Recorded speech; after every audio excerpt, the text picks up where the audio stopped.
Olá, eu sou a professora Iane e hoje nós vamos estudar sobre o que é a química. O que a química estuda? Por que eu tenho que estudar química?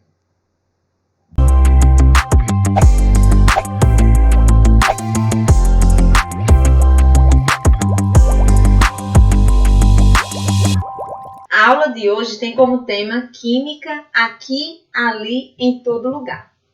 Química, bicho de 7 cabeças? Será? Tem uma música que diz assim: não saco nada de física, literatura ou gramática. Só gosto de educação sexual e odeio química. Quando eu comecei a fazer a graduação de química, muitas pessoas, quando perguntavam que curso eu estava fazendo, que eu dizia que era química, muita gente, vixe. As pessoas têm a ideia de que a química é algo muito difícil e algo muito distante do nosso cotidiano. Mas nós vamos ver que não é bem assim, tá bom? Então vamos lá.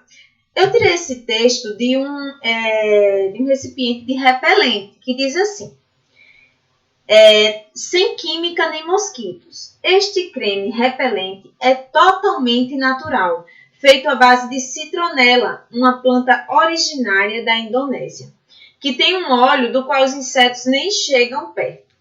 Além de repelente, o creme contém hidratante e filtro solar.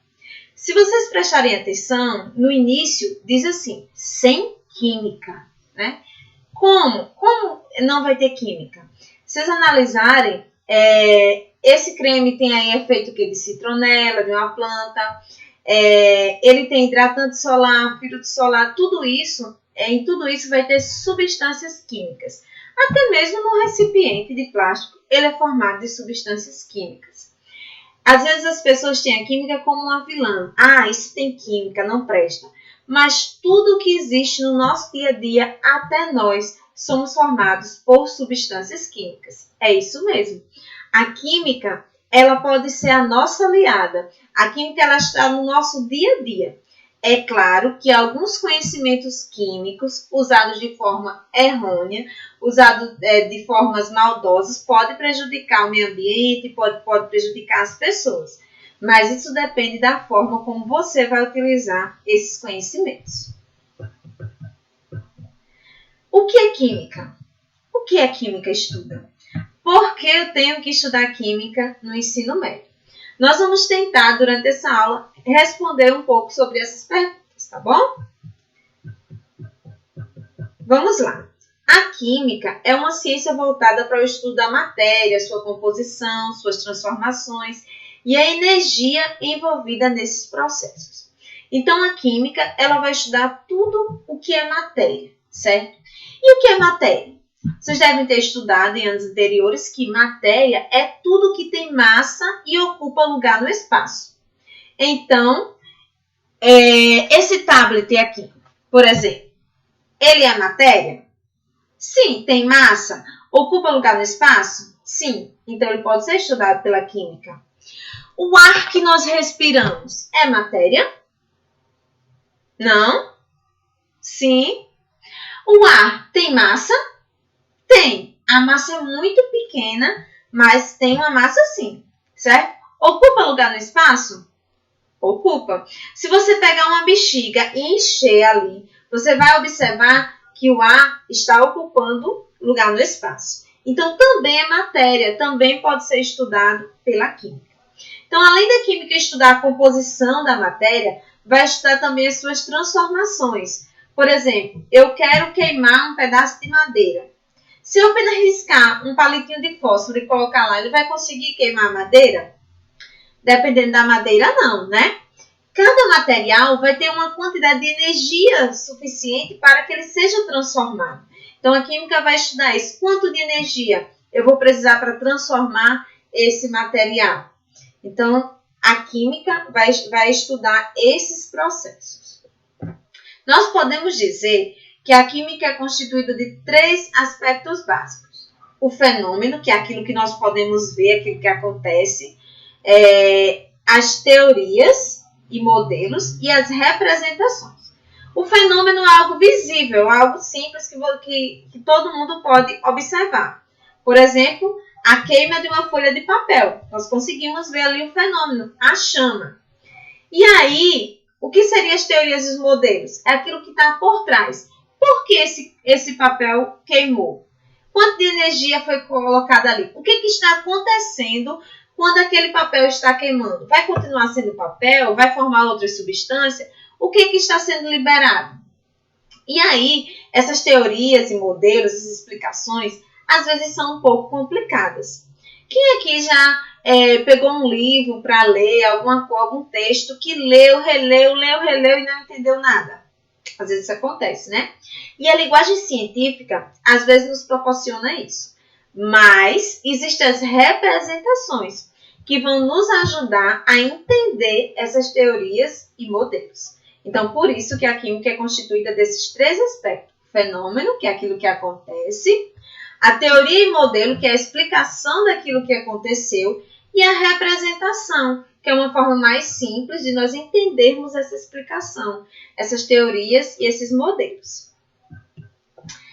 A matéria, que é o objeto de estudo da química, ela pode sofrer transformações.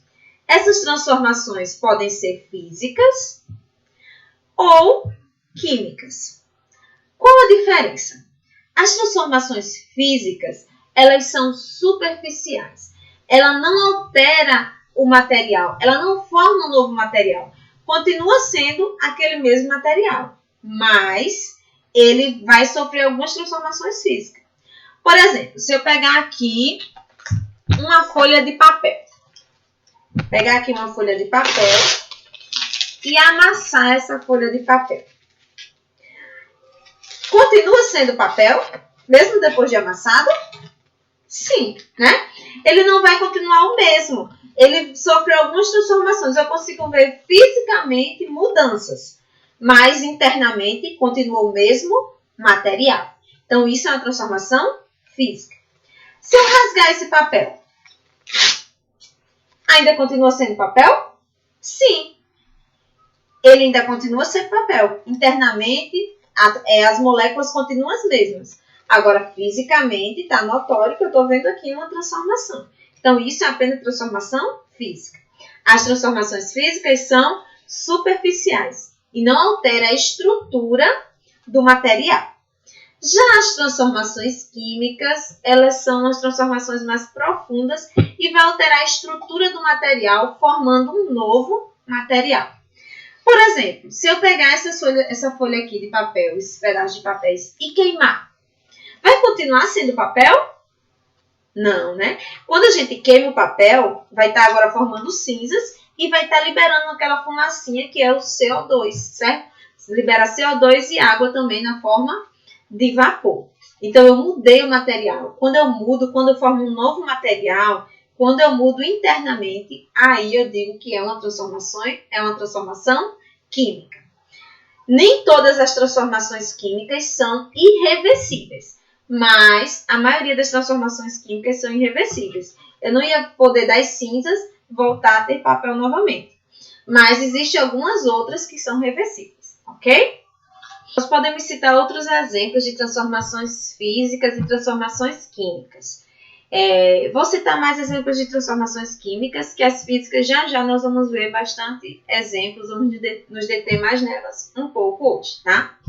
Exemplos de transformações químicas que nós vemos no nosso dia a dia, pode ser amadurecimento de um fruto. Quando o fruto ele vai amadurecendo, ele vai se transformando quimicamente. A gente observa isso através da mudança de cor, a mudança de sabor, mudança de cheiro, certo? Nós vamos observar essas mudanças. Também no apodrecimento, na decomposição de frutos, de matérias orgânicas, nós vamos observar ali também uma transformação química, certo? Vai formar ali um novo material. Nós vamos também observar através da cor, através do cheiro, certo? Sabor. Então, podemos observar aí transformações químicas que ocorrem. O cozimento de um alimento também é uma transformação química. O ferrugem, certo? Que acomete alguns metais, também são exemplos de transformações químicas. A queima, toda queima vai ser uma transformação química. O material vai se transformar, deixa de ser aquele material e vai se transformar geralmente em CO2 e água, ok? E as transformações físicas, nós vamos especificar aqui algumas. Certo? A matéria, ela pode se encontrar em 3 estados físicos diferentes. Pelo menos é o que nós estudamos a nível de ensino médio, tá? O estado sólido, líquido e gasoso. No estado sólido, as moléculas elas estão mais compactas, mais organizadas, certo? Ela tem volume, tem forma definida. Já no estado líquido, as moléculas estão um pouco mais dispersas e vai assumir a forma do recipiente onde ela vai estar. O estado gasoso, elas estão mais dispersas ainda e também assume a forma do recipiente, tá? A matéria, ela pode passar de um estado físico para outro. Ela pode passar do estado sólido para o líquido e assim sucessivamente. E essas transformações de estados recebem alguns nomes, que é isso que nós vamos ver agora, tá? Do sólido para o líquido, nós chamamos de fusão. Então, por exemplo, quando você tem o gelo e ele derrete, nós dizemos que está acontecendo um processo de fusão. Ou até mesmo se eu tenho uma barra de ferro e quero derreter ali aquela barra de ferro. Nós dizemos que vamos fundir, certo? Fundir a barra de ferro. Então, do sólido para o líquido, fusão. Do líquido para o gasoso, nós chamamos de uma forma geral de vaporização. Mas essa vaporização pode acontecer de formas diferentes. Pode acontecer através da ebulição, que é um processo que todos conhecem, que é aquele que forma as bolhas, certo? Nós dizemos que está fervendo. A ebulição ela vai ter uma temperatura lá específica. Da água, por exemplo, é 100 graus Celsius. A água só ferve, só entra em ebulição, formando aquelas bolhas quando chega a 100 graus Celsius. Pode acontecer talvez através da evaporação, essa passagem. A evaporação é a passagem lenta do estado líquido para o estado gasoso. Por exemplo, quando você lava sua roupa e coloca lá no varal, com o tempo você vai observar que a roupa ela vai secar. Então é um processo mais lento que não precisa passar pela ebulição. E existe também um processo chamado calefação. Esse processo é a passagem brusca do estado líquido para o gasoso. Imagine aí que você tem uma panela, uma frigideira bem quente e você coloca agora água. Você vai observar que rapidamente vai sair uma fumaça, rapidamente a água vai passar do líquido para o gasoso. Isso acontece também, essa calefação, um exemplo bem comum, é quando a gente vai, por exemplo, vai lanchar, aí tem aquelas chapas aquecedoras. Quando você percebe que quando pinga um pouquinho de água, rapidamente aquela gotícula é passado para o estado gasoso. Então, essa passagem brusca do líquido para o gasoso é chamada de calefação.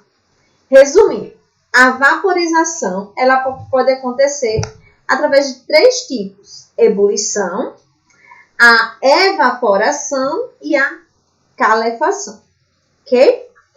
Agora, a matéria ela também pode passar do gasoso para o líquido, que nós chamamos de liquefação ou condensação. Um exemplo comum é quando nós colocamos lá a água para ferver ou outra coisa dentro de uma panela. E nós observamos que quando levantamos a tampa, tem várias gotículas de água. Aquela água é oriunda, vem ali do vapor de água, que condensou ali, tornou de vapor de gasoso para líquido, tá? Pode também ocorrer do líquido, passar a transformação do líquido para o sólido, que nós chamamos de solidificação, que é algo bem comum. Nós utilizamos, por exemplo, para fazer gelo. E também pode ocorrer da passagem do sólido direto para o gasoso ou do gasoso direto para o sólido. Esse processo nós chamamos de sublimação. Um exemplo de sublimação é aquelas bolinhas de naftalina que as nossas avós colocavam na roupa para não chegar lá insetos, baratas e outros insetos. E aí a gente vê que com o tempo a bolinha ela vai diminuindo, o tamanho vai diminuindo. Mas ela não molha a roupa, não passa para o estado líquido. Ela passa direto do sólido para o vapor, tá? Então isso nós chamamos de sublimação. Essas foram as transformações de estado físico que a matéria passa. Agora, que vocês possam estudar, responder os exercícios, praticar, certo? E qualquer dúvida, pode colocar aí nos comentários.